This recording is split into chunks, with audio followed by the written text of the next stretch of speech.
You know, you got me worried. You need to go back and review that. She did a French. She doesn't understand Quebec. I know, and I listened to it and I interpreted it and I'm thinking, you No, know. but hold on a minute. Prohibition is not a word that exists in French. Right. Because there never has been such a thing. So why do you need a word for something that doesn't exist? So I call it prohibition, and I thought that's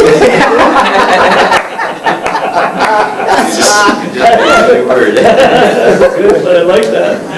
Well done, well done. Okay. what do you do with that? It doesn't exist. Okay, call to order. Have a motion to come back into meeting. Councillor Creed. Okay, I'll move. All in favor?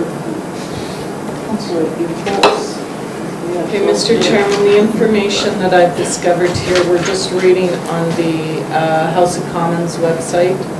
So it talks about bringing a notice of motion. In order to bring a substantive proposal before the House, so before Council, a notice of motion would generally be given. This is to provide members with some prior warning so that they are not called upon to consider a matter unexpectedly. So in most cases, the notice of motion would be submitted in writing, which it's there in front of you. And, there are, depending on the type of the motion and who's moving it, the notice period can vary from 1 hour to 2 weeks. It would be their tradition. So what I would suggest would be appropriate for our records would just be that you, on record, provide notice of motion that was presented to council regarding the fluoride removal, and that it will be, you intend to bring the motion forward on October 14th. Okay, Is that sufficient? that would work perfect, yeah. So just a notice of motion on the removal of fluoride resolution presented by myself to be voted on October 14th.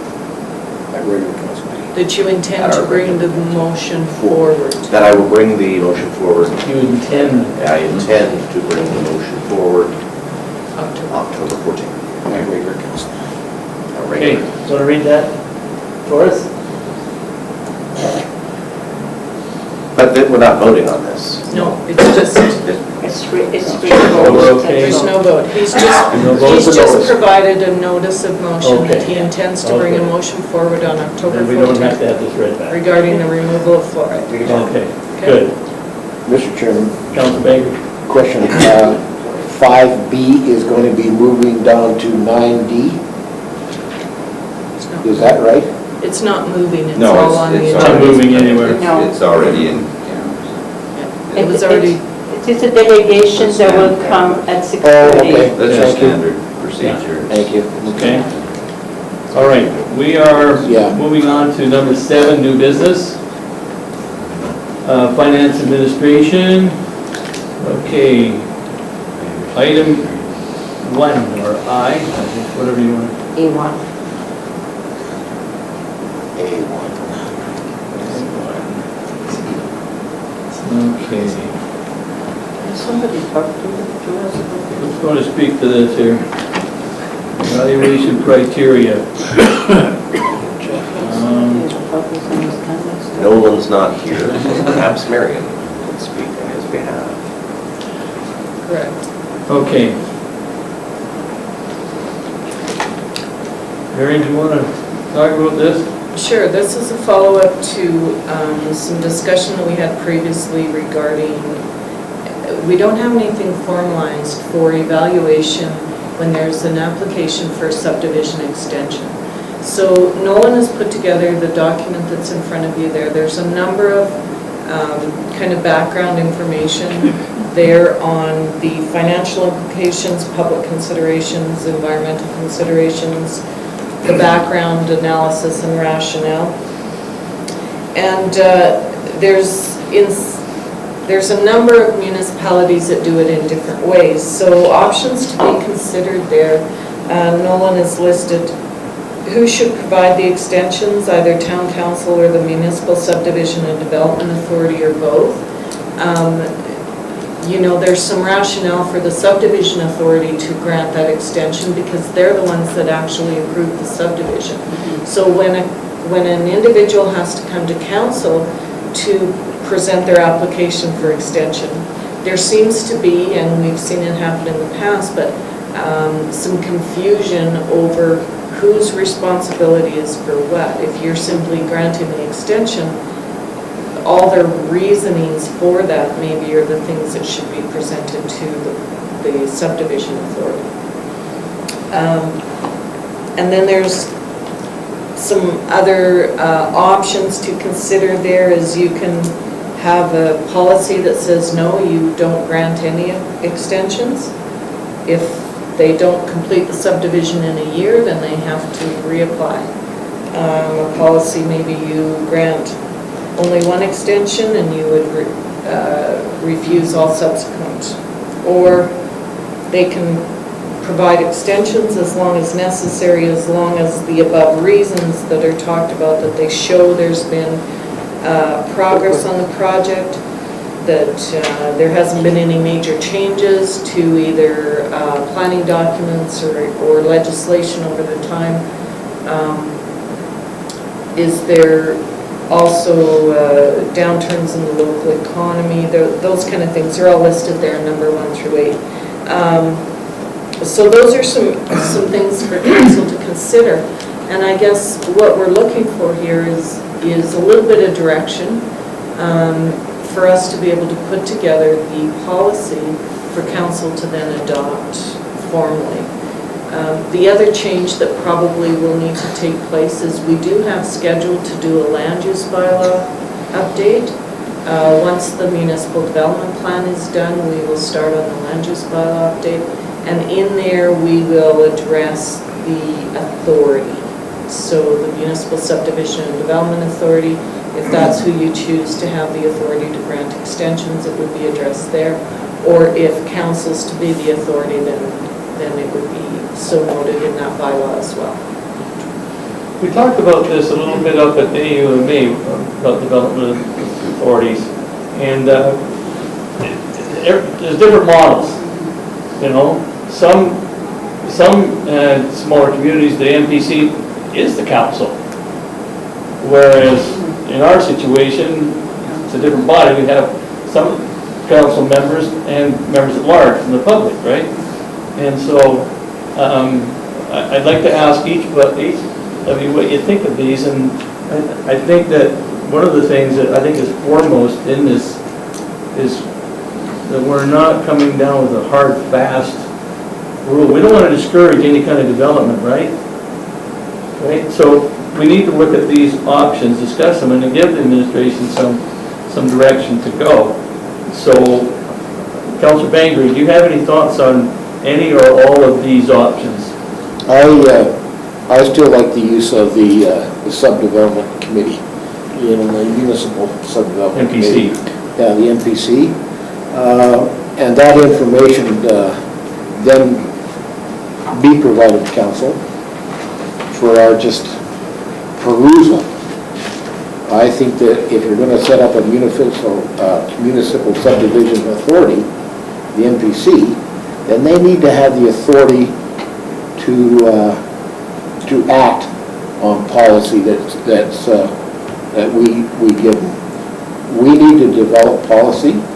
They need to react and do their business on that policy in reference to that policy. Okay, Mayor? Marian, would OSC be then the body that would provide the information to that committee? Oh, yes, they do now. They are our planning advisors, and so yes, they... So that sit with them? On occasion, if required. Nolan is our employee that works directly with the municipal subdivision and development authority, but Old Man River provides the planning advice, and occasionally we will have Ryan at the meeting if it's a more complicated issue. Okay, so they're not without support? Correct. Okay. Mr. Chairman. Councillor? Again, it's our responsibility to develop policy. And then if we've got that committee, then it's my situation that we develop policy, let the committee run with it. Councillor Peavoy, any thoughts? Yeah, can I hold on? Sure, I'll come back to you then. Come back to me. Councillor Creed. We have the subdivision, development authority, but actually, it gets a little more complicated because if you've gone through that MGA review document, there's some options about the subdivision development authorities and who should be on it and whether they should include council members and whether they shouldn't and whether they should have training. And so, like I say, it gets a little bit more complicated when we just consider all of those things. That question, are these options that the MGA is providing, or are these saying these are the ways you do it? No, in that document that we're going to talk about there in a couple of weeks, Yes. all of the things, there's about 2 or 3 items that talk about subdivision development authorities and how they should be addressed in the MGA. Mhm. So to me that's just a little bit up in the air. But the subdivision development authorities, they have proper training, and that they would be a good body to grant those extensions. Yeah. I think council has some responsibility there. As far as, options in here, if you want me to address any of those, I think Nolan has done a very good job of presenting these things. And I think on the options, the bullets, I think the bottom one is the one that I like because every development has got some unique aspects, and I don't think you can ever say one size fits all. You've got to consider, all of those, things that might have happened, and to take all those things into consideration. So I can't see that we would set policy to say one extension, because in regards to one extension or one development that we already have where there was an inordinate number of requirements, the developer just probably wouldn't have never been able to do that in a year anyway. So you have to take those things into consideration. But Councillor Thank you. Creed, do you want to micromanage your subdivision authority? I haven't said anything about my No, that's not what you said. at all. I'm just saying that you have to consider every one, but. And I think your sub-development committee, your MPC, will do that if we set a policy accordingly, a general policy that addresses those issues. That's basically. That's what he was Yeah. saying, basically, yeah. Because the Yeah, that's MGA what is only a guideline on setting up your MPC. Yeah. Yeah. That was. Mayor Kronen, do you have some comments on this? Yes, the comment that I would make is that the MPC be the authority that looks at subdivision makes sense. If they grant the subdivision, why not carry the ball to the end? But my concern is, where is the municipality stand if decisions have been made that then come back to bite the municipality in terms of liability? That's what I want to know. The MPC makes a decision, a subdivision goes ahead, there are maybe some issue, for example, floodplain problem, whatever, a decision is made, and there is later on a liability issue. After whom do those people come back? Marian? Yeah, I think it goes back to Councillor Bengry's comments about council's responsibility is to ensure that there's proper bylaws and policies in place to allow that MPC to make an appropriate decision. Yeah, which has to vote. Right, so if you had policies in place, for instance, with the floodway, which we have had in the past, and if you look at that one particular subdivision, the Municipal Subdivision and Development Authority's conditions on that subdivision were in line with council policy. Right. So I think that's how you protect the municipality, is having those proper policies and bylaws in place. All right. So the first bullet for me would be to say MPC should be in charge of providing extension. And I agree with Councillor Creed that one doesn't shoot all either when it comes to extension. Although we heard that it's sometimes best to have the applicant reapply. I don't know. But I Mayor find Cronin, that's why we have difficult. ORSC involved too. Right. Because ORSC is our insurance, basically our insurance agent. They But what represent we're our trying to agent. do right here is to define a policy regarding extension. If we have council choose to say that extension will be granted forever and never, that's a policy.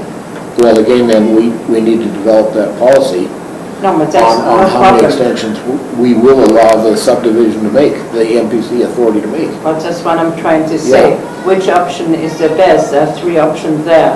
Provide no extension, provide one extension, or provide multiple extensions. Well, I don't think we can do all of that in this meeting tonight. We need to have that policy in front of us so that we can take it down and develop that policy to how the council feels. But we need to choose on three options. Yeah, I think it's important that we discuss this and just give some kind of a direction to the administration on this. And I think that's why we're discussing that tonight.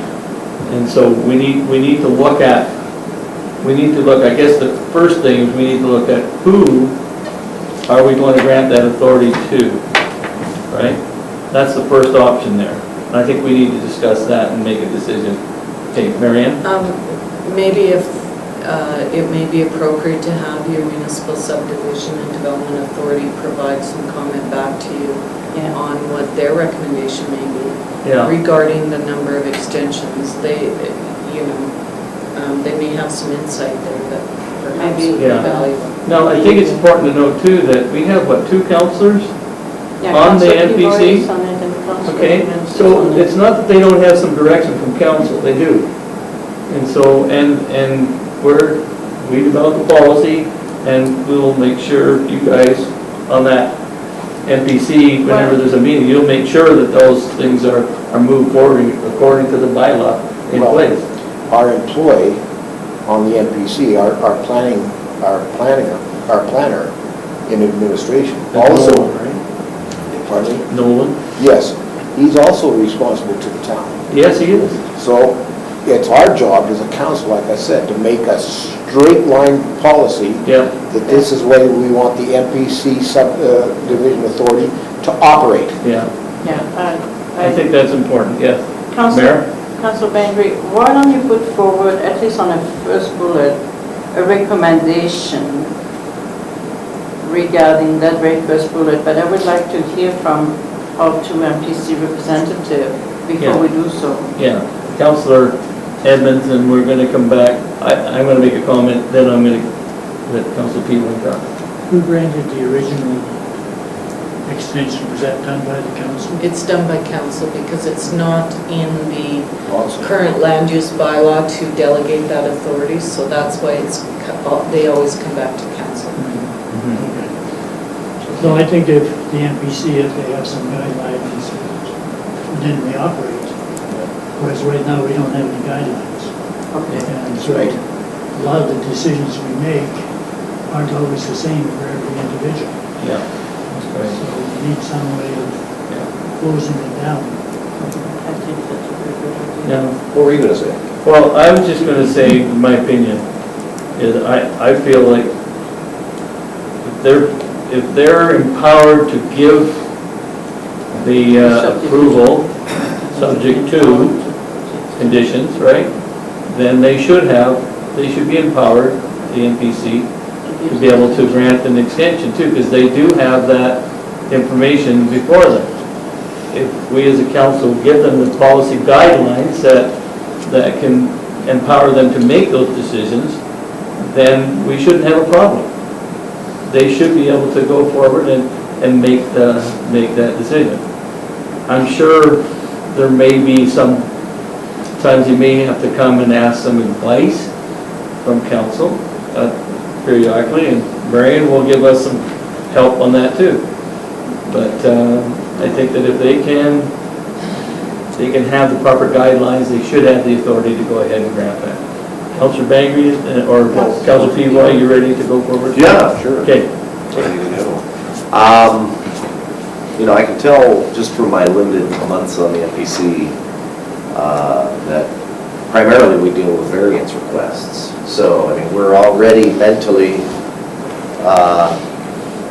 in that place where we're granting deviations from the policies, right? Because, they wouldn't need us if they were just adhering to the codes and stuff.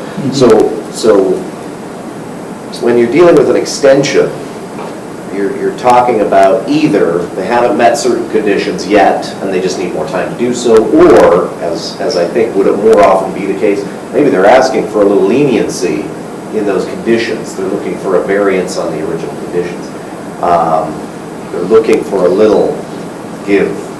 And again, just from my experience on the MPC, the MPC is maybe more prone to grant those, maybe not, versus this council.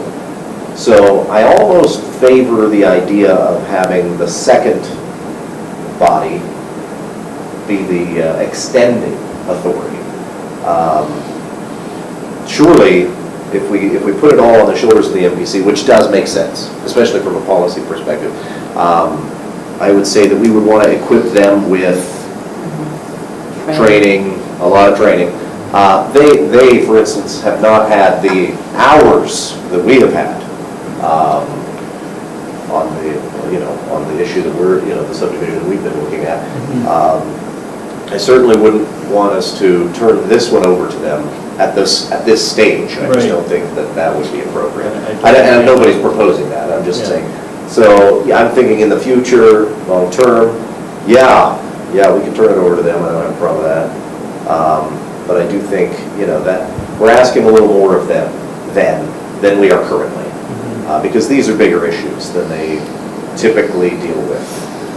But can I just speak to that? Because I think that's one of the concerns with having council grant the extension rather than the subdivision authority, is because the perception is that council has the authority to change the subdivision conditions, and you don't. You simply have the authority to extend the subdivision, that's it. So I think what you're, and I understand exactly what you're saying, you don't want to dump all this stuff onto another body, but you have individuals coming to council saying, I need a subdivision extension, because they put all these conditions on here and it's just too much or whatever, right? And so they're begging for a little bit of leniency, like you said. But you don't have the authority to grant that. And so it's blurring those lines a little bit, and maybe your planning commission would be the better authority to deal with that, because they're the ones that were privy to the information when the conditions were put on the subdivision. And so it may help then that developers and individuals understand that, once those conditions are on, they're probably not going to change. But they won't be able to beg for leniency from council, right? Does that make sense? Absolutely. Mayor Kronen? I just have a question, and then I think I'm prepared to make a recommendation. Okay, but we've got two others that want to discuss, make comments first. It's great. My question would be, Marian, how does an MPC committee get this training for individual members? Who can provide that? Because it's really learning on the job, really, right? So I'm wondering, what are the foundations that can be given to those people who change from time to time, maybe 2-3 years, to be able to equip them properly and feel more confident in doing the job? Yeah, that would be the role of Old Man River, and we have actually had them come and do training for our subdivision authority. Okay, so we already have that in place. So We that's, just need to make sure that it's done that we on have a a regular refresher. basis. Yeah. So we need to make sure, so if we write a policy, is that possible to include inside that policy the possibility of having training or refresher training Well, I for think, those people on those committees? yeah, you could put that into the policy, or if it's something, I would suggest that maybe you want to address that as part of your land use bylaw review. Or when you And do the perhaps it terms could of be- reference? Yeah, and it could perhaps be attached to your land use bylaw so that there's, that on, a new member will be trained to a certain level or whatever. Yeah, I think if there was that element that was added, it might address your concerns about, personally, I really favor the MPC, but I understand what you're trying to say. You're trying to say we as council can be a protecting thing. But if MPC is good enough to allow a subdivision with all the conditions, then there should be the one who are also accountable for the fulfilling of those conditions before granting an extension liberally. Councillor Edmonds? Well, my concern right now is the MPC isn't aware of the discussions that have gone on in camera. And for them to make a decision without that information is going to be very hard. That's why we need. But the individuals wouldn't be coming to council to have those in-camera discussions. They Right. would be going to the They would go to subdivision. NPC and we would eliminate That would be the that. difference. And they would become But right now, MPC that's- in-camera that doesn't sessions. happen. Right, Yeah. exactly. Yeah, Yeah, now they're coming here, yet this body, there's kind of two sets of information. yeah, exactly. Councillor Bengry? Chairman Barnes, if you remember, when we went to the education meetings prior to convention, Yeah. they stated emphatically, review your land use bylaws, Yes. bring them up to speed, and make policies according to how you want your MPCs or your subdevelopment committees to function. And that was very emphatically stated. Absolutely. And so, like Marian said, and like I said, this council sets policy. This council looks at land use bylaws. And then we send that over to the authority so that they can make decisions according to what this council is asking them to do. Thank you. Now, a comment I have, then I'll give it back to you, Mayor, for a moment. Nolan, does he chair that meeting? No. Who He's- chairs that meeting? He's simply there as an administrative, just like we are Okay. at council. So I would consider Nolan as the expert on these bylaws. And if something's maybe not going the right way at that NPC meeting, then Nolan would probably be the person with the terms of reference, be able to go back to, and that he would give them some guidance. Nolan or Orsk representative. Or script, Right. yeah, exactly, because they're gonna have the same information. Orsk They represents the should, town. yeah. So I think that's important to know that, our council representatives during that meeting are going to tweak, they're gonna catch into, or they're going to understand what the question is, and they're gonna understand those bylaws too, but they're gonna ask for advice, maybe ask Nolan, now, what is this bylaw? He will have that information.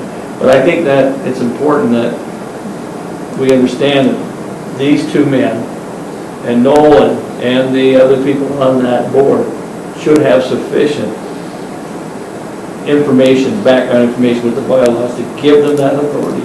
And I think that's where the training needs to, when each new person comes onto that board, Marian, you're probably the one who talks to them, or is it Nolan that talks to them? It's Nolan, an old man that does it. An old man, so they do that training, and so they will be aware of the bylaws and the policies that are set, and they will understand that they have to follow those.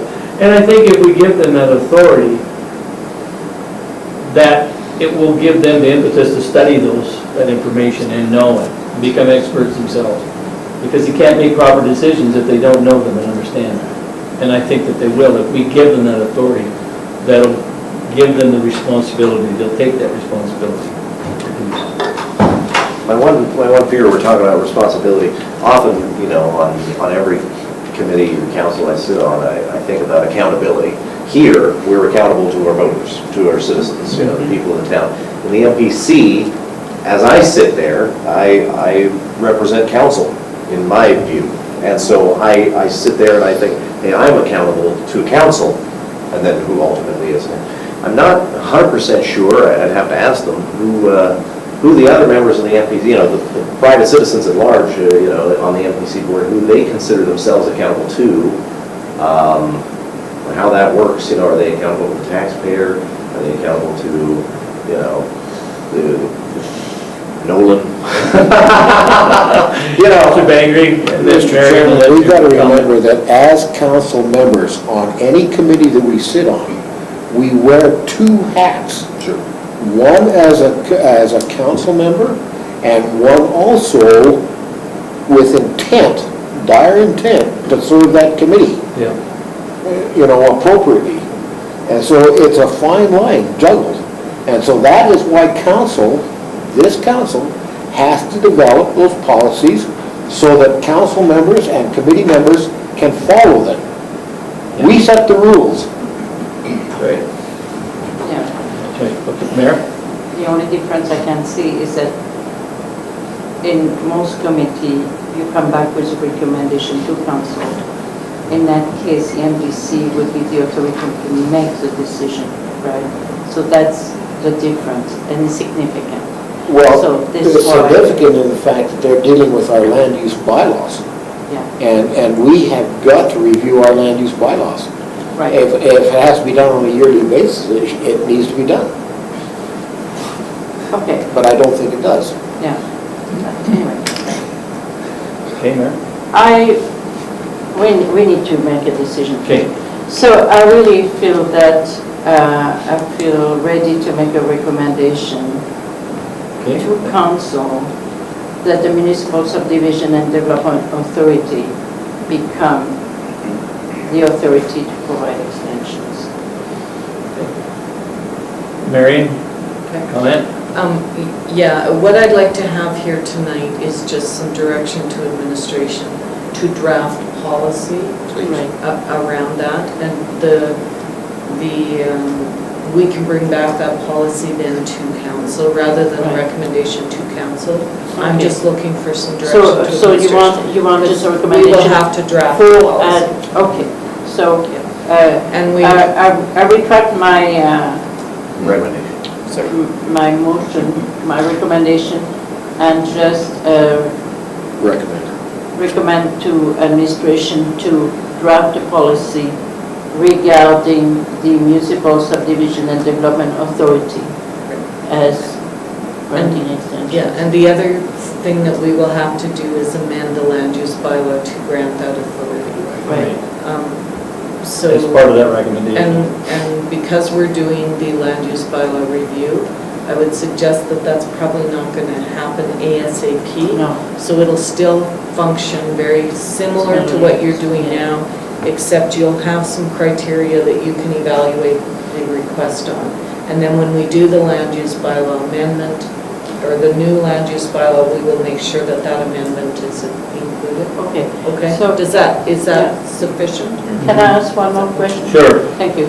So in that case, we deal with the Municipal Subdivision and Development Authority. Will they then look at the 3 bullets that follow as in the document that we have and be the one that would recommend to that body which Which option there? option would be the one that they want to function under? No, I would recommend that council decide if you want to go with the 3rd bullet, that they can provide extensions as long as these other criteria are met or evaluated Okay. against those. Right. That would be the policy Okay, so you- around them granting the So do you extension. want a recommendation to council to do that at this point? No, Or do I you just want need recommendation to administration administration to draft the to policy. draft that policy? Thank you. So, but you need to know if we agree with the 3rd option. Correct. Okay, let's just go to the table. Which option do you favor then on the granting the extensions, Councillor? I'll go 3. Okay, Councillor Peavoy?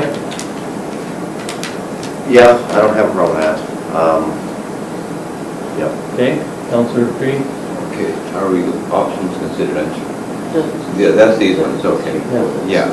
Oh, well, I thought there was 4 bullets. No. Oh, okay, there's We one. dealt with the first plus one the- already. Okay, so yeah, the third one, Okay, which is as long as they meet some of the above criteria. yeah, okay. Mayor? Same here. Councillor Edmonds? Make it unanimous, number 3 for me too. Okay? Okay, so That's our Marian, you recommendation. have all what you need now, I think. We'll let you work on that one then. Okay. Okay, so, moving along here. Mr. Chairman, we've just contacted our in-camera delegation, asked them not to come till 7:30, anticipating it's going to take us some time to get through the balance of the agenda. Okay. Okay, so, let me see here, where are we at here? You're on the 7A2, Yeah. policy To S151. policy number S15-1.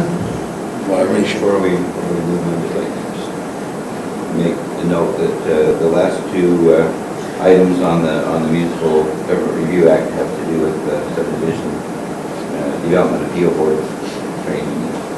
Okay. So, That's appeal board. So it's suggesting to do training anyways. oh yeah, that's, But that's appeal board, Councillor, that's a different. oh, this is Yeah, a that's different, this on is, the That's a appeal, this is different- not appeal board. appealing. Right. No, Right. the appeal board is Okay. a Not different. appeal. We haven't got to the appeal yet. Not appealing at all, we're not getting to that point That's a yet. different. Okay, so let's move on to then policy number S15-1, violation of Occupational Health and Safety Act policy. Now, have you had a chance to read that over? there's just one Okay, word. there's just one word change in this policy, and that's under the 4th offense. Yeah. We're removing Termination. termination to possible termination. So, is there anybody who'd like to I'll make that motion. recommendation to? For that recommendation to council, that we make the change and include the word possible. Okay, any discussion? Yeah, Okay, so, Councilor Peavoy? just, and I'm not sure the best way to word it here, I'm just opening it up to discussion. On the 3rd offense, we've got a 2-day suspension without pay. And on the 4th offense, we have possible termination as the only recourse, and no other options, like, shouldn't that be, or, whatever else. Remember the word possible, that doesn't mean it's imminent. No, exactly. So what I'm saying is, though, if you don't fire me, you can't do anything to me. Even though last time I made this problem, you could withhold pay for 2 days. So essentially, there's no teeth in this 4th one, other than I could get fired. But if I'm not, there's nothing. So I think we should add something right after that. Okay. Possible termination of employment or other disciplinary action. And I know that's vague, but, I mean, if the alternative is termination, whatever else you get is actually merciful. Okay. Yeah. Okay, Mayor? I understand what you're saying. Possible, I don't know if in a court of law works, but if you don't have a description of the punishment, it doesn't work in court either. So I would say it's like a 5-day suspension without pay. So it's like termination or suspension of 5 days without pay. So there's teeth either Well, way. Marian, May I can help suggest, us? Yes. because this came to us as a recommendation from the Joint Health and Safety Committee, which is made up of members of the staff from all departments. So I think that's a very valid point, Councillor. I appreciate that because I didn't catch that. Maybe I'll take it back to them and say, so what is the penalty then? What would be your recommendation for Yeah. penalty? Yeah, it And has then to be let them- stated. Let them draft that. Yeah, it has to be stated. What- And you're right, otherwise it says no. Just table it to. So that's basically what we're looking for, was a recommendation to approve the change, and then we've got we have a recommendation, I think, at this point, then to go back to the safety committee and ask them to consider what an appropriate alternative to termination is, so that there is some kind of a punishment there. Okay? Some guidelines on Some what. guidelines on what whether it's 5 days or it's 10 days Or, I mean, 2 weeks or whatever, you know. I mean, We need to have something in there. A minimum. A minimum, Yeah. yes, a minimum, right. before it was termination, and I think what they're saying is that there may be mitigating circumstances, Yeah. and maybe they need to say what those mitigating circumstances might be that they would not terminate someone, and if they don't, then what else would they do? Yeah, I don't think you can get as specific in the policy to determine, but it would be based on the severity of the infractions. Yeah. So if a joint health, we have a safety policy that says you will hold on to a handrail when you're walking down the stairs. Well, if somebody wants to be really sticky about it, they can say, I've written you up 4 times, you're gone, right? So, there has to be, that was their rationale, is there has to be some leeway, I guess, depending on the severity of the infraction. Okay, so is that direction we'll go there? I also noticed 2 years is kind of a long time for a handrail violation to be on your record, so I don't know. That's up to them to decide. Yeah, I'm just using that as an example. Be surprised how fast 2 years goes. But when they say after two years, does that mean 4 years then? 2 years after the infraction. No, but it's written 2 and then 2 in a numeral. So is that 2 with 2 Oh. brackets? The brackets. Yeah, Otherwise it's 4 years. the 2 should be in brackets. The number 2 should be in brackets, yeah. Just for clarification, what 2 means. Well, otherwise After 4 2 years. years, yeah. Yeah. So once that, once that 2 years has gone by and they're clean, they've been good, then they have a clean slate. Yeah, that's right. So that's the law of God. All right? Okay, justice and mercy is in that. Okay. All right, can we move on? Okay, with this, sorry, I just noticed, since that's the situation, we need to add the 4th now to that as well, because if, it used to be 4th was termination, so now it needs to say 1st, 2nd, 3rd, or 4th, if you're still hanging in, That's true. so it needs That's to right. now be. Thanks for that. Okay, we move on, we're okay then? Good, all right. The next thing would be the ACP grant application, and Marian's going to present this, and so Marian, if you would take time and let us know what's going on here. Alrighty. So as you're aware, some of you that have been on the EMS committee for some time, they've been looking at trying to purchase a new fire rescue vehicle. And we've been doing a lot of research into different grants and trying to find a way that we could fund that. Those vehicles don't come cheap, and there's also other equipment that they need, like the new radios to fit with that AFRAC system that's being put out province-wide.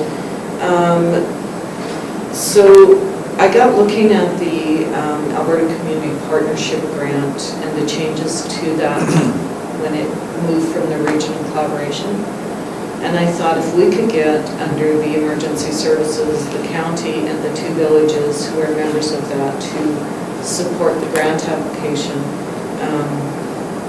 we may be successful in being able to fund some of that capital expenditures for EMS. So I had Graham doing the background information in conjunction with Danny, and they presented to the board last week, I believe it was. Thursday night. Last Thursday. And the board moved to proceed with this grant application with the 4 municipalities, with Cardston County being the managing partner on the grant. We already have an application in with the town of Cardston being the nominating grant provider for the Raymond Cardston transfer station project. And so we're limited to 2 projects a year as being the nominating community, and I'd like to keep our options open if I possibly could. My understanding is that the REEF felt that that was something that the county could support. And so what we're looking for tonight, I guess, is the two councillors that sit on that committee have asked that I bring this to council for your information. Just so you understand, in 2014-15, we can receive up to $350,000, which is no cost share. 15-16, we can get $100,000 no cost share and up to $250,000 that we would have to share. And the same for 2016 and 17. So we're looking at doing this over a 3-year project and trying to take advantage of the most money that we could acquire without cost sharing in the initial years. Councillor Barnes? Yes, go ahead. Chair. Marian, can you help me understand the municipal cash contribution? Is this a municipal cash contribution for the 4 municipalities? Yes, it would be on Per a shared capita? basis. Per capita. I assume it would be based similar to what our requisitions are on per capita. Okay, so we could say that something like probably $100,000 for the county, $100,000 for us, and so and $25,000 for each of the villages or something like that. Could be Kind of just that way. about- Potentially. We were kind of throwing those figures This is just around. the initial proposal. Danny's supposed to be getting some quotes on this, and they're putting the formal application together. It's Okay. due in November. Okay, so essentially what we would be looking at roughly would be about $100,000 for the budget 2015-16 and $100,000 for the 2016-17. I don't know that we'll spend the entire 1.5 million. Okay, Okay. But like, essentially I think that that's would just be- the maximum. yeah, that we would be could- the max we could be looking Yeah. at, which is fairly reasonable for the acquisition of so much equipment. And I'm sure emergency services would be delighted to know that we're supporting their desire to upgrade their system and their equipment, and our town would be better served if they have better equipment, better training. Well, Mr. Chairman, Councillor along with Bengry. that, Mayor, we're looking at training for our volunteer firefighters. That's a foremost thing. I think it's We great. can have in-house training, bring the trainers right here and do it right in-house, and it's to our advantage, because we've got a lot of volunteers who need training, Yeah, you and I know, think should be for- going on an yeah, ongoing basis, right? just for safety's sakes and That, everything. this funding would help to pay the cost of that training. So I'm willing to put a recommendation forward to council to approve the ACP grant application for the Cardston County Emergency Services in a total amount of $1 million. Well, as presented, As presented. because it's not finished, not determined. Yeah. Thank you. Any discussion on that recommendation? All in favor? Carried? Thank you. We'll get back to to Danny and let him know.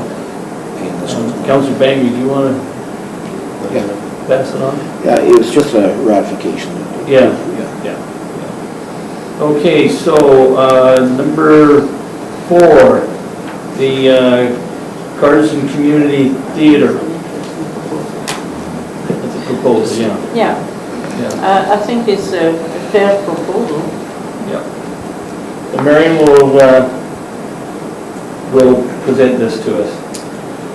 All right, now I apologize because I don't have a lot of background information on this because it came to me late on Thursday. I did do a little bit of research. There's I guess a fundamental thing, and we were just talking about it with the Municipal Subdivision and Development Authority, is you as council don't have the authority to approve these buildings to be moved onto the site. That's right. Your role tonight will be to determine whether you want to allow the community theater to make the application because you're the owners of the property. Okay, so they have to have your approval as making that application. Just a little bit of background. The property in your packages, you had a There's a map On the there. back page. By the So it's recycling. just kind of on the southwest corner of the recycling building. The community theater has an opportunity to acquire the portables that the school's been using. It appears from Mark's email that they'd like to use them just on a temporary basis. In 2009, they were granted permission by previous council to build a building on that site for storage purposes. They did pour the foundation, I believe, the next year, but have had no progress on that to date. According to Mark's email, it looks like that's still their intent, that they intend to use these temporarily. But again, that will be up to the planning commission to decide, because the application will have to go forward as a moved-in building. Okay?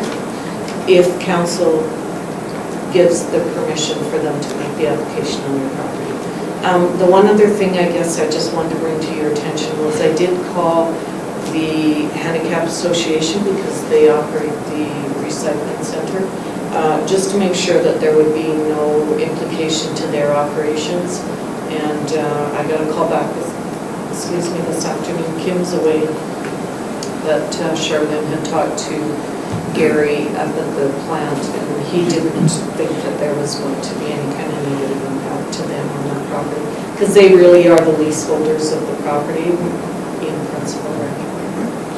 Mayor Kronen? I just want to go a little bit outside the box there. The intent would be to be a storage facility. Is that the intent? That's my understanding. Okay, so just thinking a little bit further, we are trying to get an archery area cleared up downstairs for the archery club or whatever that is. Is it possible that if some of the theater props are removed out of this area and the gym club use some of the theater area, could it then allow for the archery to have a facility for their club? My understanding is that it was not their intent to take anything out of our building, that they are currently storing some of their materials maybe on private property in someone's closet or something like that. They have a trailer right now. An old trailer is how it is, and they need to do something better with what they've got there. I don't believe that it'll open up much space here, but that's a conversation that we will have with them when we meet with all the groups to consider that archery. Just thinking outside the box, that's all. Mr. Chairman? Wasn't the Handicap Society looking at building a new building?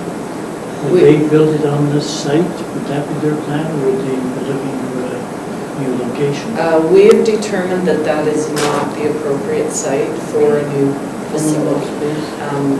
Yes, you're right, we are looking at alternatives, but it hasn't had much progress to date.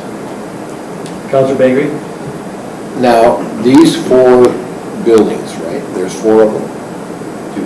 There's 2. There's just 2? The recycling plus, Okay, oh, I know where the community theater is storing their stuff now. It's in a 45-foot trailer, and it's dilapidated, really a mess. I have nothing against them putting these buildings up there, as long as they upkeep the outside of them and they don't look derelict and, just like a So quantum that's stuff. a direction that your councillors who sit here need to take to the planning commission. This is one of those things where Yeah. whose authority lies where, right? And we have to be careful, but if you make sure that message carries on if they do make application. What we're asking here is a recommendation for support to allow the CCT to submit an application to move To move these a couple buildings. of portable storage units onto the town-owned land. That's really all we're asking. Council Peavoy? Yeah, so I have just a clarification question here. The council, in 2009, when they approved the building of the structure that they are still hoping to build, that, just so I understand, that's on town-owned land? Yep. That is Leased. leased by the recycling? It's all A kind handicap of, association? yeah, it's all kind of one greater parcel. There's smaller parcels up there, but the handicap association, we have a contract with them to manage our recycling program. And part of that is that they get to use that building. So they're not a technical leaseholder, but I just wanted to make sure that we didn't do anything that would in any way impact They're a legitimate their stakeholder. operations. Well, their Exactly. program, Exactly. So my next question then would be, if they were to complete the building they're hoping to build, would we own it?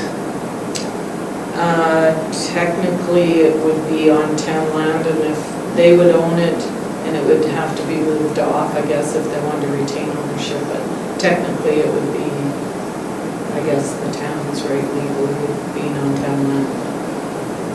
Okay. Sorry, I It's- don't, Yeah. no, I just don't remember if there was some discussion of that originally, because it's been quite some time when we talked Mayor about Cronin? it. It's an interesting question, because for liability purpose, we need to know who owns what. Well, we own the land, so the But land is our once the- responsibility. We So- would require a tenant on our facility, on any of our land is always required to carry liability Okay, insurance. that's something that And that would- needs to that would be take care of that, brought yeah. back, okay? Fair enough. So that's two things. Okay, so, is there anyone, we had enough discussion, or is there anyone prepared to make that recommendation? But somebody Cronin? else should do it, Yeah, sorry. come on. I'm all right. Oh, I'm happy to do it. Okay, Councillor Peavoy. Just, I move, do we move this? No. To Do I You recommend to to council? You Oh, move wow, to recommend. that's a lot of You move steps to here. recommend. I move to recommend to council that they, the council, approve, we, I guess, grant permission to the theater group to apply to the MPC to move these To two portable. portable buildings, if they're successful. Onto the town-owned land. Onto the town land. Yeah. Okay. Jill, when you're ready to read that back. They sit on the foundation. No, no, next to it. Completely different. Yeah. Listen, Next to please. it. Moved by Councillor Peavoy to recommend to council that council grant permission to Cardston Community Theatre to apply to the municipal subdivision of Development Authority to move the portable buildings onto the town land as requested.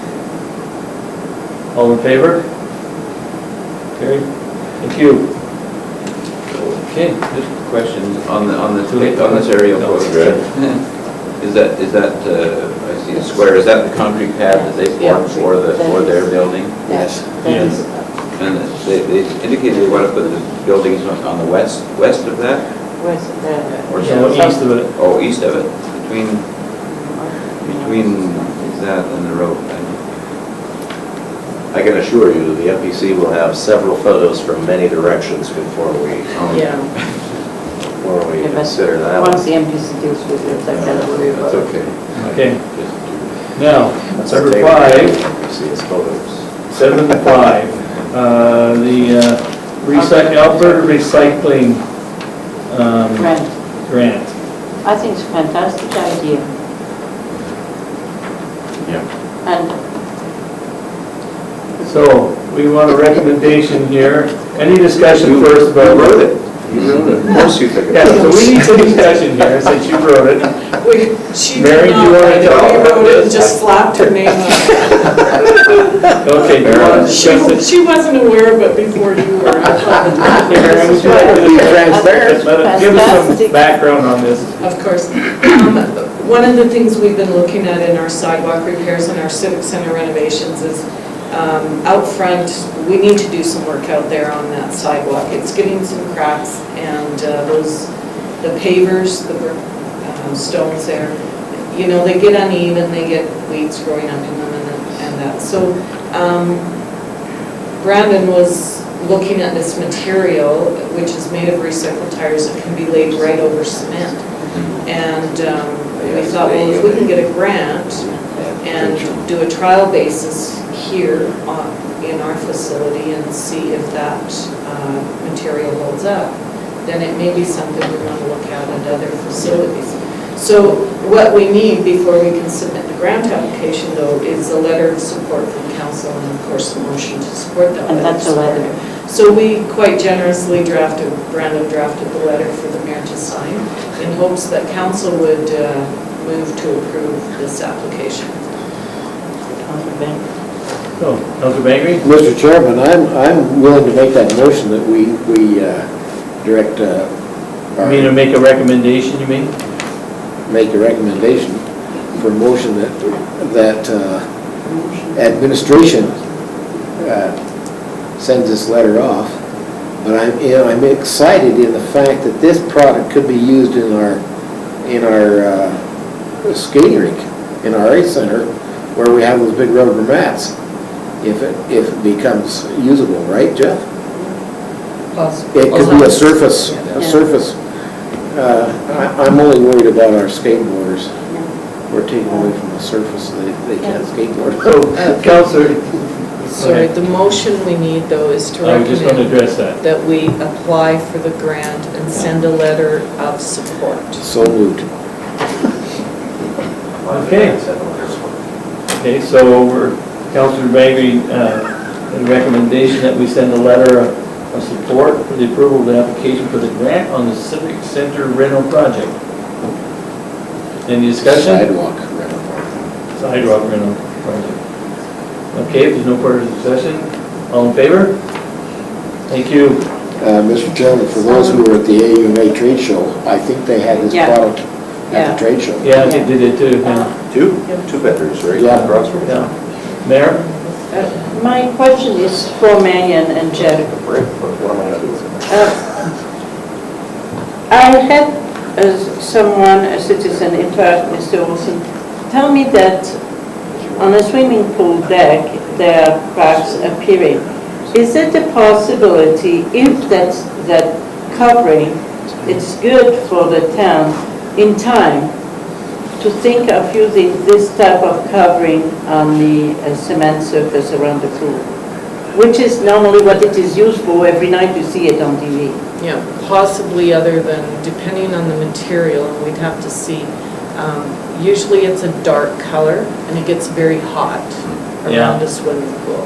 So that's one of the things we looked at, was that rubber surface. But it's just for bare feet in a pool, it's kind of hot to walk on. So, but it is something possibly the rubber is. The rubber is more hot than the cement is. I have a Because little of the experience dark. in that. It absorbs. I have a welcome mat at my front door that's made out of that recycled material, and in the summertime, I have a hard time standing on it with bare feet. It's very hot. Well, it's Yeah, just so- an interesting but concept, anyways. that's all. Most people aren't going to be coming into the Civic Center in bare feet. So, okay, that's good. Okay, we're moving on to 7B, bylaws. We have 3 bylaws to discuss here. We have a traffic bylaw. Do you have a request? Well, That's, just hang on a second here. Okay, so, you had a chance to read this over. Anybody want to discuss it or talk about this, Councillor Creed? yeah, just first, I'm a little disappointed that we have 2 fairly lengthy bylaws, and, you know, for my time, you know, to try to figure out what, you know, go through them both, figure out what's different about the second one than different about the first one is a little disappointing for me. That, you know, that I would have appreciated if the changes could have been highlighted, so that I would know what, you know, what's been changed and what hasn't been changed. But it was fairly comprehensive, it's changed, that's why. Well, it's just, it's, you know, I went through the you know, the new in detail, you know, to understand what the changes were and what the rationale for the changes. Maybe that would be good if they have. If you want, Councillor, for the next council meeting, and I apologize with all the plebiscite stuff going on, that I didn't have time to put together a detailed synopsis of the changes. I did ask Lloyd to give me, to discuss with council a summary of the changes, so that I could discuss them with you. But what I can do is go through and, we couldn't just mark changes this time because it was on both this bylaw and the dog bylaw. Both of them are a substantial difference. Yeah, oh, I did They're- notice that on the they're- dog bylaw. They're very differently worded, so Yeah. if we had just taken one and simply I understand some of that. So marked, it do was we going to want be to difficult. table this until next meeting to discuss this? I can put together a comprehensive synopsis of the changes for the council agenda.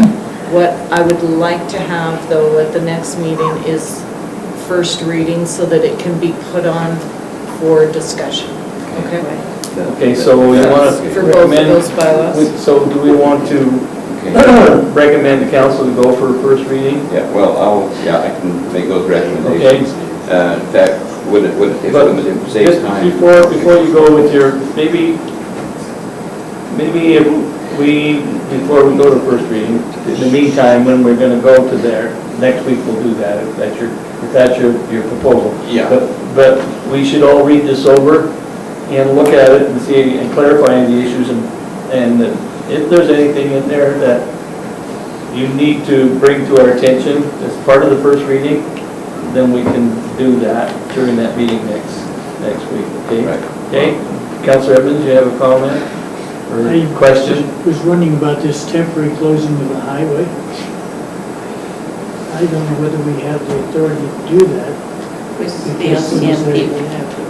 Now, there was a piece on the news a while back where the RCMP didn't even know if they had the right to close the highway. That's right. So, Well, maybe we can close it and do a detour around the bypass.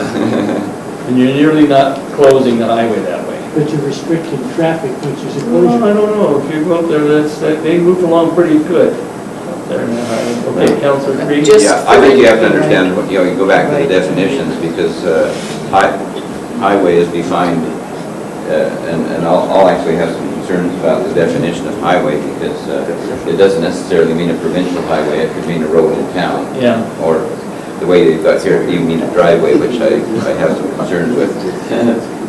But anyway, I think. Like Carrie's name over here. Just so council understands, we have had legal review this bylaw. Yeah. Both this one Yeah. and the dog. Well, yeah, that doesn't mean that we wouldn't like it. but- No, that's not what I'm saying. I'm just saying for definition purpose and the ability for us to temporarily close. Sure.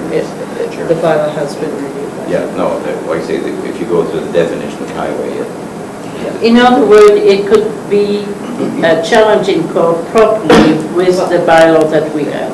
Yeah, the assumption would be that it could. It could stand. It could uphold a challenge. No U-turns in your driveway?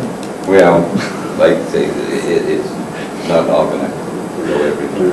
Councillor Peavoy, you have a comment? Yeah, I recently learned, and maybe I'm just looking for clarification from administration. I learned that we maybe have a problem with traffic and parking bylaws without getting a partnership agreement with the RCMP for enforcement. Are you aware of how that goes?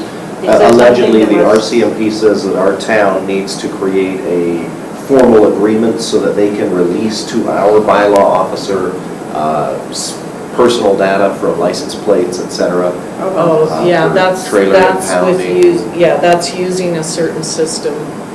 I CPIC. can't remember the name of it right now. CPIC. CPIC system.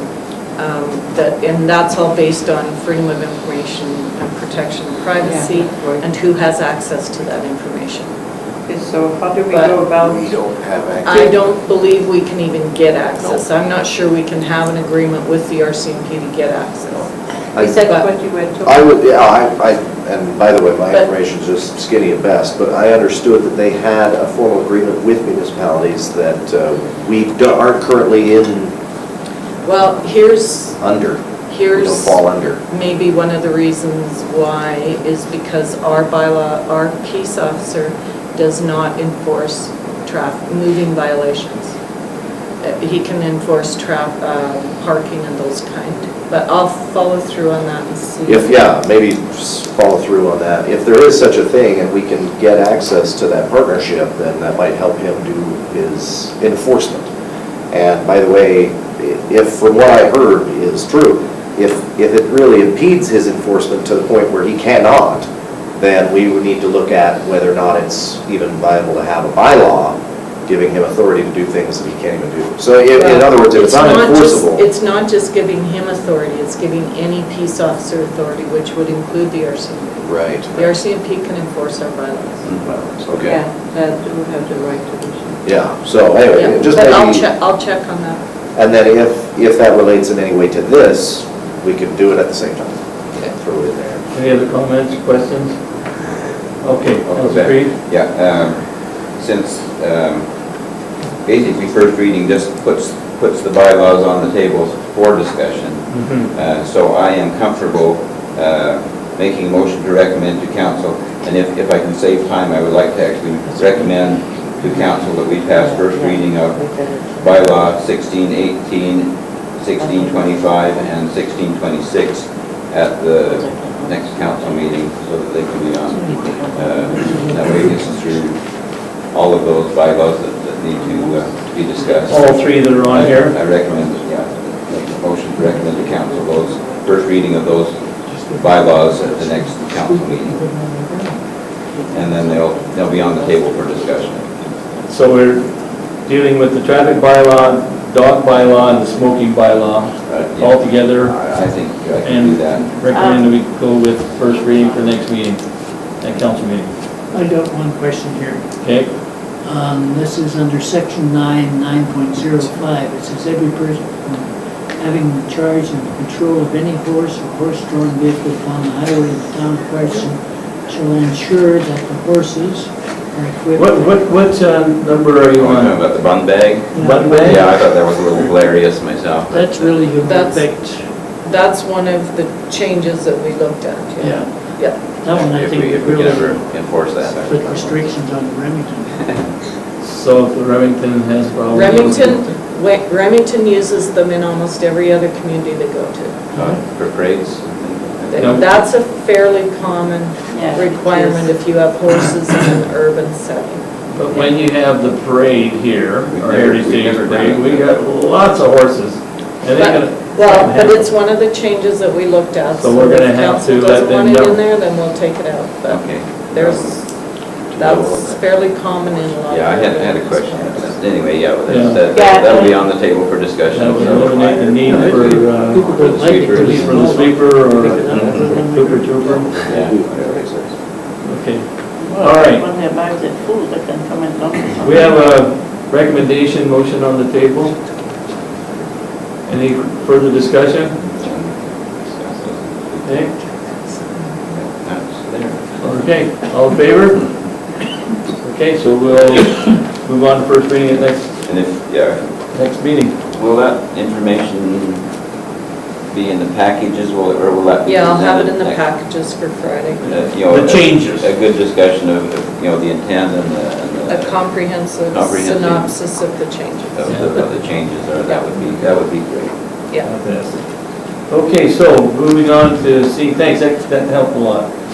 Eliminate some time here.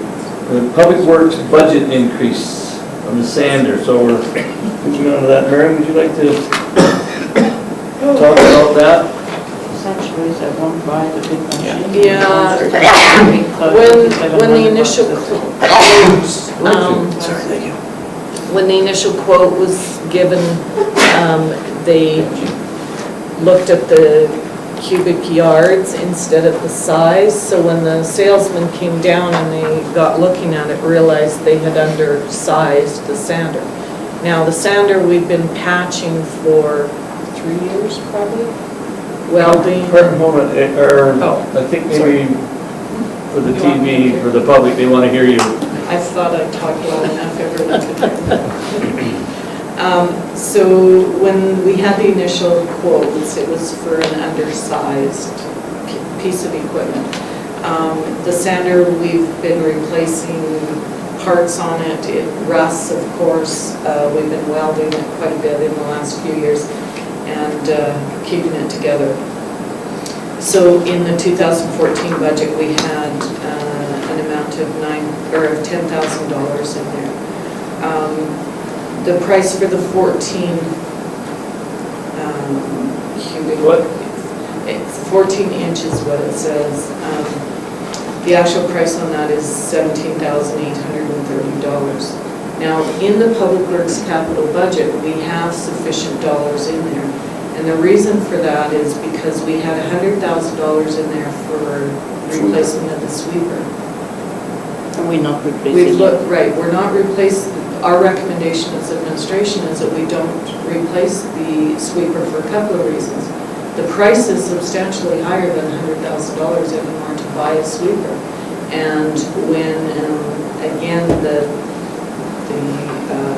going to call them salesmen, but when the people that know about this type of equipment came and looked at it and did a good thorough review, they figured that it may have a good 5 to 10 years of life left in it. So our recommendation is that we just reallocate a few of those, that $7,000 of that Public Works capital to replace the sander.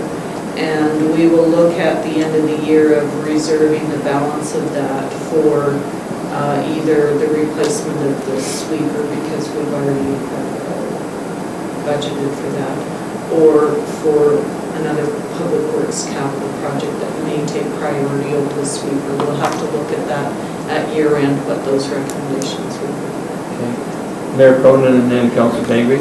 And I just wonder if it would be advisable for any of our foremen to request the estimate in writing, so that they would have in the future a reference paper that would allow them to make sure that those type of errors We are actually, avoided. yeah, we actually already implemented that exact policy this year. Thank you. That they have to have a quote. If the quote is for 90 days, which most Right. companies will only give you a maximum 90 days, that we are adding a bit of a markup to our budget dollars in anticipation that by 2015, Right. the price may be Changes up. in dollars, So, whatever. yeah, we will not have a capital project in there that doesn't, for purchase of equipment, that doesn't have a quote, a written Yeah. quote attached. Thank you. I think it's a very wise move. Yes, sir. Go Councillor ahead. Bengry. I'll make a recommendation that we reallocate $7,800 in the capital. 17,000. No, it's No. it's correct. Oh, the It's difference, yeah, $7,800. $7,800 into the capital works budget from the Purchase of the sweeper. from the purchase of the sweeper to the purchase of the 14-foot, 7.5 cubic yard sanding box. Correct. Any other discussion on that one? All in favor? Carried. Thank you. Okay. Now, next is, for your information, is the strategic planning report and its progress. Is there anybody that's seen anything on there that they'd like to talk about or bring up this time?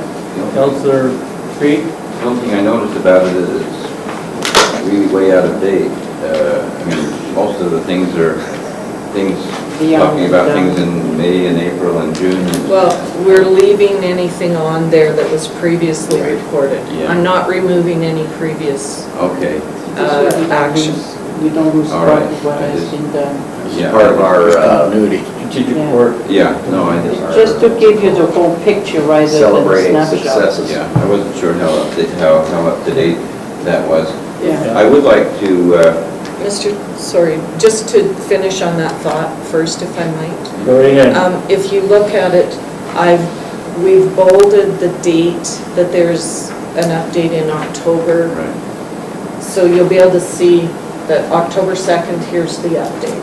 Right. no, If there is nothing there for the month that we're There's nothing. reporting it to you, that means that probably nothing has happened in the last month, right. okay? I would, now I just made my beef, I want to make a Sorry. compliment. Yeah, I would I say. would like to thank the administration for putting the communities in Bloom report from evaluation in our package, on our SkyDrives. It was online, and I hope the rest of you got it. I hope you read it. Okay. Anyway, I appreciated having me. Thank you, Councillor. Mayor Kronen? There is, under the Community in Blue, one thing that I realize that's maybe not exactly correct, and in the procedures that we use. The Community in Bloom, Can you tell me what page that's? I'm trying to find it myself. Are you in the Communities in Bloom report?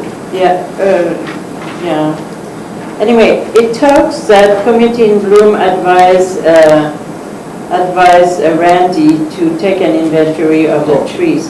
But honestly, I don't think that the committee can speak to an employee of the town and tell him what to do. It is up to council to make a recommendation for such.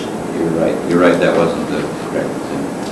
So I think that needs to be brought back to the Committee in Bloom as an error in governance. Well, I think it was an error in reporting it, that was. Or maybe an error in reporting. One or the other anyways is not correct to tell an employee what to do. No, I think what the correct response was that it was recommended by the evaluation that we do an inventory of our parks, and it was suggested to Randy that Communities in Bloom would be willing to assist if we were in doing that. But it has to come through council, be approved through council before we can have an employee of our town. Well, we didn't ask him to do it, we just said we would be willing to.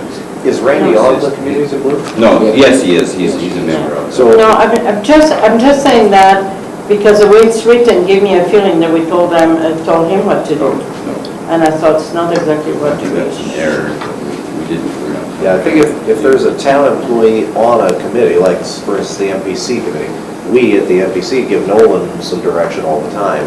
I don't think we want to go all the way up to council just to go back to the MPC, you know what I'm saying? Yeah, but the MPC is different because they make decision on their own. All the other committees bring back recommendation to council.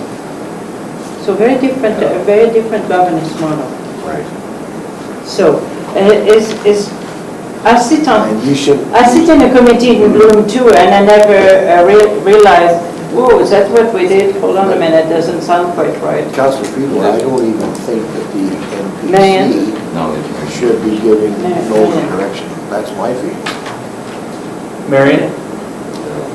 Just to clarify governance here on these committees, I think these are recommendations that are coming based on the evaluation. It would be appropriate that those recommendations be brought forward as part of the budget considerations. Because if there's a requirement for an inventory of trees or those kind of things, That's there may fine. be some budget consideration that has to be made. So maybe that's more the appropriate venue, so then council can debate those recommendations from that report as part of the budget process. Yeah, I see. Does that make sense? Yeah, I And think as it far does. as the MPC or some of those other committees, you will have times when you are giving direction. But if there's kind of that fine line, right, as to. Well, I'm thinking of FCSS and Alexis, for instance, you know, they probably give her lots of direction that she then follows up with. I don't think, I mean, like you say, there's a line. right? Yeah, I don't think FCS every little issue should come through And that's a council. different FCSS runs also under a different function It's because totally it's a different regional model. board, It's regional. just like EMS. They have that reports to that board. It doesn't report to council. EMS, MPC, Right. and the FCSS would Right. be three of them that do that. Yep. So I think it would be a huge problem if a committee was giving recommendations to someone who didn't sit on that committee. That would be very inappropriate. But I mean, if Randy sits on the No. Community in Bloom. Can I tell you why it's important? Because every time anything touches on the budget of the town, be it labor or equipment, capital, whatever that is involved in what we're asking, it becomes a budget item, therefore it becomes a council item.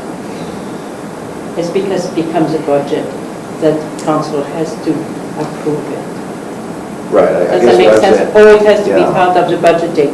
This is why you cannot have an employee of the town be told what to do at the committee without us asking council first to approve that, and then administration trickles it back down to that member, which is the proper way to do it on those local committees, not the intermunicipal Well, I'm ones. totally with you. My understanding, though, is when we assign employees to committees, when we do that, when we make that assignment, we're assuming they're going to do something for the committee. They work within the budget Delegating that's them. approved by council. Right. So if it's new projects like that, I think that's Right. more the issue here. Yeah, that's what I'm trying to Can I explain at least my understanding, and then you can tell me if I'm correct? I mean, there would be two. I can see there's more than one ways to do that.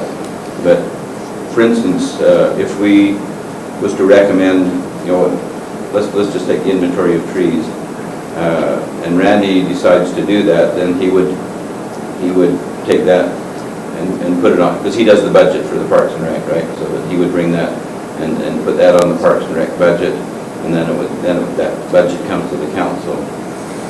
The other way that I can see that would be done is if the Communities in Bloom were to make that recommendation that happen, then that would have to come to the council as a recommendation, and then go back to Parks and Rec as a recommendation to do that project. Your Communities in Bloom committee should be establishing an annual budget, and within that, your programs should be included. So when that entire budget comes to council, you're not only approving the dollars, but you're approving those projects. Now, the recommendations that have come from the report should be built into your 2015 budget. So it's just simply a process, right, to make sure that we're not kind of jumping from here to here to here and saying, well, where's the resources coming from? So we could actually, I'm trying to think how we would put that into the Communities in Bloom budget, where it would actually be something that would probably be in the Parks and Rec. Well, no, it should be part of your Communities in Bloom budget, just saying that you want the inventory of trees. Maybe there's $0 cost, maybe there's some wage costs, like you'll have to determine that. Yeah, so you don't want your committee to be saying, well, here's our budget, but then Randy, you go do all this stuff under Parks and Rec, right? Yeah. You have And you use to your kind of keep it under the same umbrella, if it's your recommendation It's for all your right. Communities in Bloom. And you have to budget. All right. It makes sense. Well, anyways, classic clarification on this. Moving on. Okay, we're looking at 8B, Councillor Bengry, you asked to, I think as I look at 8B and 8C as I present them, I'd like to sort of move them together, if that's all right with this. B and C. Yes. First of all, I'm looking at the FOIP legislation. Being new council and new councillors on this council, I think I'd like to have administration come forward with the legislation on FOIP. It's extremely important that we know what we can and what we cannot do, and also that pertains to the social media, the Facebook, the Twitter, this kind of thing. It's so important that the newspaper and the code of conduct as councillors, we need to review that too. We need to know what we can say, what we can't say, how to protect ourselves on social media, but we also need to develop some penalties if we're abusing the system. That's the only way. Yeah, that's what I would suggest. And those penalties have to have some teeth in them, because we can put the community, we can put ourselves, we can put this council, we can put everybody into a real liability situation if we don't know what we're doing on social media and concerning FOIP. And I know that there has been some major issues this last plebiscite, that if people could be offended, and it could lead to some liability issues, but it never, thankfully. So I'm suggesting that, make a recommendation to administration to look at the FOIP legislation and the rules and regulations concern that. Do you want training? And we want training for our council. I would make a recommendation, we have training for our council. And also, we need to look at a policy on social media And the consequence? and the consequences associated with Code of it. conduct. Right, and code of conduct. Are you specifically asking us to revisit the communication policy? Is that- No, I think it's communication policy will be involved in that. Okay. But it's this social media thing and we brought it, that was brought up at our education session. AUMA. And it was very much visited Sure. in the afternoon session at AUMA at our thing, the code of conduct and social media. Well, I want to make a comment and then pass to you. I know that the media frenzy that took place over this plebiscite, they tried to contact as many people as they could. They tried to tell the mayor that she was muzzling council, because council, we have our policy in place. We have one voice, our mayor is our voice, okay? And we followed that policy. And so kudos to the mayor, what she did with all the communication that went on, because she presented a very positive face for our community. And they really tried hard to make lots of other issues out of the whole thing. But the mayor stayed with our policy, and I think it was a wonderful thing. We didn't have to be apologetic to anybody for what went on in this community. We had decided how things were going to go, and the mayor followed that policy, and it was wonderful. But there was a lot of things going on in the social media that could have gotten a lot of us into trouble had we decided to enter the fray. I stayed away from it. We all have our personal feelings about what was going on.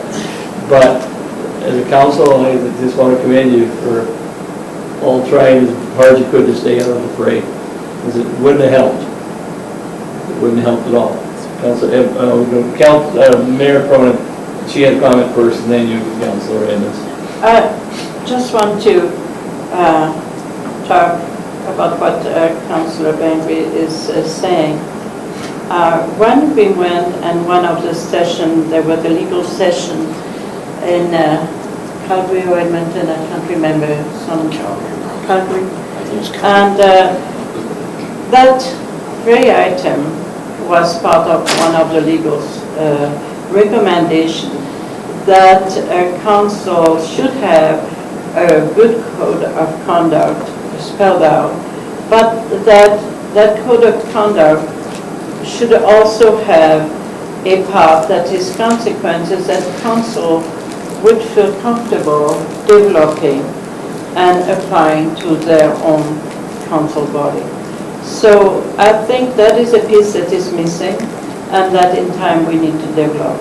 I think it would be wise to develop it together, to sometime put our heads together, and really look at it from our collective wisdom and say, we all may make a mistake at time, and yes, there are consequences for a mistake, but what does that look like? It's a little bit the same way as what the safety health is trying to do for themselves, something of that sort, I think. Councillor Edmonds, and then Councillor We Creed. need to extend the meeting to 7:15. Maybe extend a little longer. We have a delegation coming at 7:30, so we're going to You need to better extend. do it right up to 8:30. You don't have a lot more here to But we need discuss. it for the delegation, so Yeah. Move that we move the meeting till 8 o'clock, Let's try that. Okay? 8:30? 8:30. 8:30. If you finish early, you'll be fine. Sounds like we don't have to extend again. Okay. Stay with her, Councillor, Edmonds has I think entered a Marian motion has to a meeting extend at to 8 o'clock. 8:30 at least. We pushed it to 8:30. Pushed it to Extend it. All in favor? A bit sooner. Okay, thank you. Carry. All right, carry on. Just wanted to make a comment, that when we're reviewing the MGA options, there's a couple of items on there on developing code of conduct policies, whether they should be done by the local council or whether there should be something in the MGA. Anyway, just consider that when you're looking through that, where we want to come down on that. We could, Councillor Creed, we could ask AUMA if they have a guideline for us. We already Well, have it's developed there. our own, which is quite good.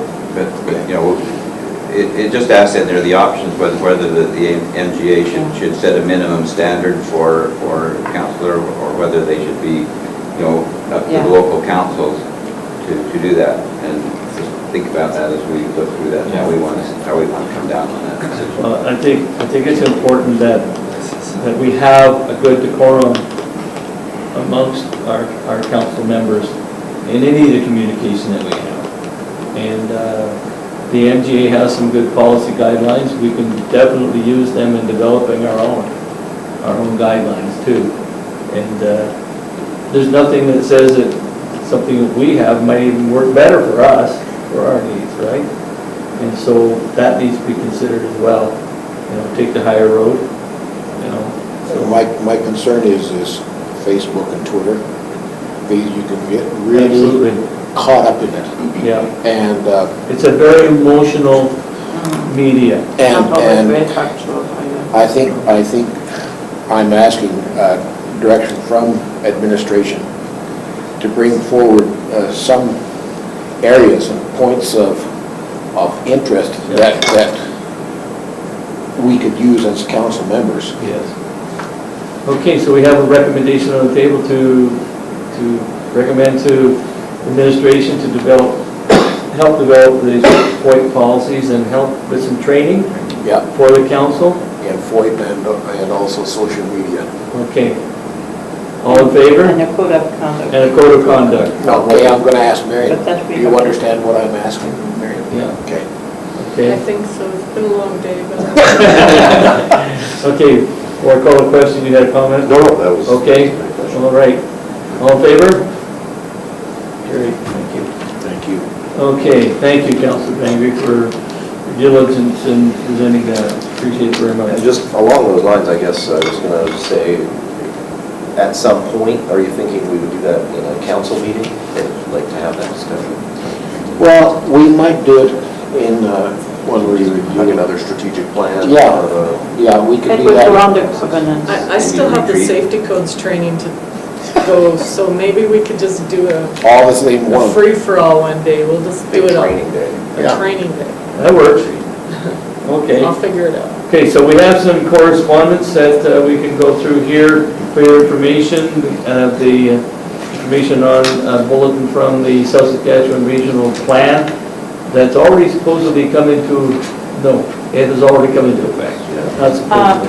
Marian, So, can I ask you, has OS sent recommendation to municipalities, or are they looking at our policies that are affected by that, or what's up? Yes, the first one they're looking at is our municipal development plan, because we're currently in the middle of Right, completing Yes. a new plan.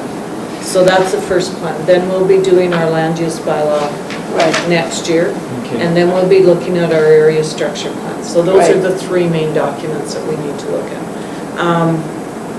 And then I've also asked Old Man River to come prepared to the next Municipal Subdivision and Development Authority meeting and give the Update. members of that authority some training and some understanding of how their decisions are now going to be impacted by the South Saskatchewan Okay. Regional Plan. Thanks. I was a little concerned of that. I was thinking, how are we moving forward with that? You know, Ryan's prepared to do that at the next MPC meeting. Thank you. I just had a Councillor question Peavoy? along those lines. Is there an implementation deadline?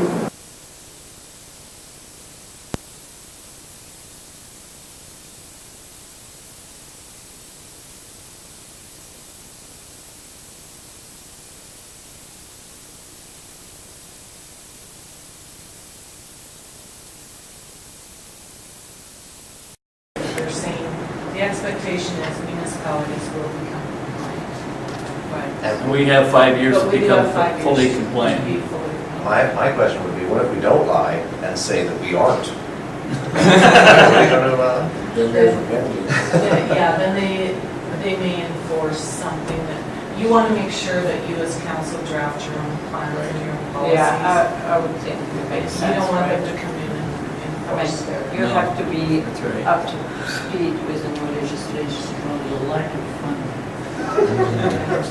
That's what I meant, I hear you. Councillor Creed?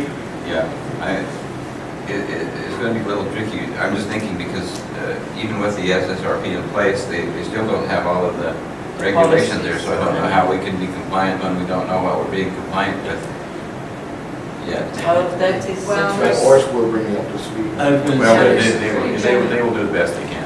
There's some pretty general statements. Yes.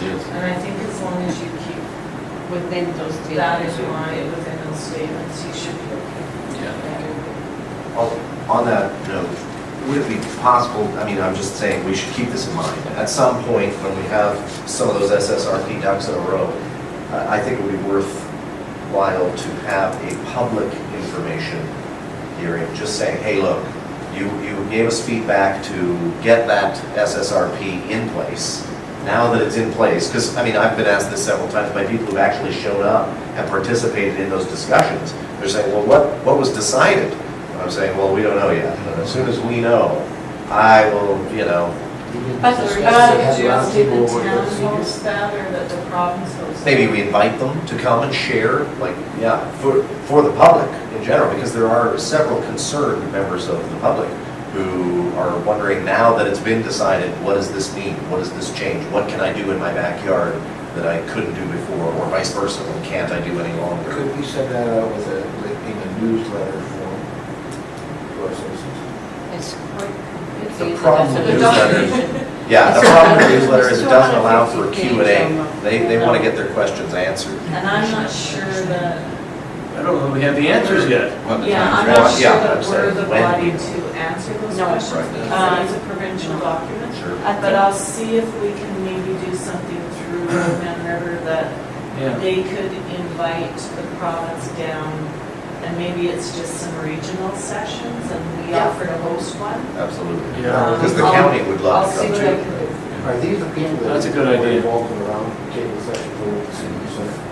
Yeah, well, Yes. some of them. Well, Some they of them have would be. open houses as well. Right. Some went to Lethbridge, some went to, wherever. Yeah, you had 3 different locations. Right. Yeah, also, as you said, maybe the time frame isn't now, it might be No, yeah. a year from now. I don't think Yeah. we're ready. Or 6 months from now. I need to whatever. have some policy drafted because right now they have the guidelines, not the policies. Well, I'm sure administration's going to be working on that, and when you're ready with some information, you'll be prepared to present it to council for our application. But maybe it just naturally happens when we Well, nothing present. naturally happens. Well, no, I'm saying it naturally falls into the timeline when Yeah, we we work present on our bylaw changes. I mean, they're gonna be all, Yeah, it'll be about that. discussed at the MPP open houses in November. Yeah, It'll be discussed again at the land use bylaw open houses. So, but again, that's just how our plans are compliant with SSRP and not necessarily what is the full impact of SSRP. So it's two different Yeah. concepts. So it need its own meeting. I think the impact is going to be different with every community. Yeah, you're Mhm. right. Between the county and the town of Cardston, significant differences. Sure. because of their location adjacent to Waterton. Which kind of segues into this next point, conflict resolution day. I think we may be having a few conflict resolution days with this SSRP plan. Do it on October 16th. But I mean, I can talk about it. Yes, go ahead, Mayor. For a municipality to declare that day as being such a day, you have to have a program or something in place. If you don't have anything in place, no worth declaring it. Otherwise, every day of the year, we would be declaring Start something. something, that's right. So I think it is a It's very information. good point, and I think there is some information where you can find that. We had a whole session on conflict resolution, if you remember. Mhm. So we became hopefully pretty decent at it. Right. I'm not asking for anything in regards to this, just for your information. You know why. And the next item, I think, is Was the University of Alberta that is inviting me to go to Edmonton. Honestly, going to Edmonton is awful expensive, so I am afraid I'm. you could all stay at my daughter's. Well, still 6-hour drive, still gas, still all that, it's expensive. Honestly, it's very kind of them, but maybe a reply to them, I don't know if a reply. I don't know that we have any Interest in that, no. and it's just something that goes out to every municipality. Okay, all right. Yeah, if we're going, we need to RSVP. If we're not Okay. going, this is So for your it's fine. information too. It's just fine. Okay? All right, so that's, I think that's all we have before we go in camera. So Yeah, make I the. entertain the motion to, I could use a recess before the.